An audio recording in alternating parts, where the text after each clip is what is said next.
À Singapour, les tours sont hautes et l'ambition scolaire tout autant. Ici, les élèves excellent.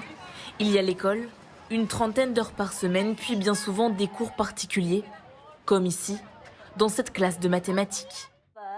D'abord, nous avons ce diagramme. Vous allez dessiner ce modèle avec vos crayons.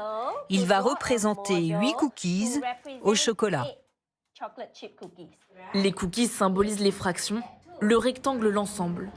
C'est la méthode dite Singapour. On passe du concret, un dessin, à l'abstrait. Pour Isabelle 9 ans, cela fait toute la différence. J'aime utiliser cette méthode, la méthode des diagrammes, car elle est très visuelle et concrète. Je peux répondre aux questions plus facilement. Moi, je pense que nous sommes les meilleurs en maths. C'est normal, on en fait depuis qu'on a 2 ans. La méthode Singapour, ou la recette du succès. Depuis 2 ans, la cité-État est en tête du classement international PISA.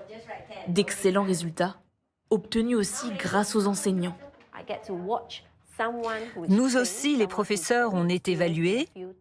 Une personne externe avec beaucoup d'expérience qui sait gérer une classe vient observer et noter ce que je fais pendant mon cours. Elle me conseille et je pense que ça fait de moi une meilleure enseignante. Sur les réseaux sociaux, la méthode Singapour fait même sensation dans de nombreux pays, anglo-saxons et sud-américains. Elle est efficace certes, mais ce qui prime c'est le travail. Après l'école et les cours particuliers, nous retrouvons la petite Isabelle. Elle n'a pas terminé, cette fois des maths, avec un autre dessin pour tout comprendre.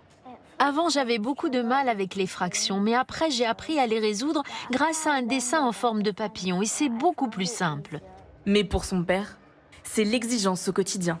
Je pense que c'est très bénéfique pour mes enfants d'être bons en maths, d'avoir de bonnes bases et surtout d'être bons en maths très tôt. Ça leur servira toute leur vie.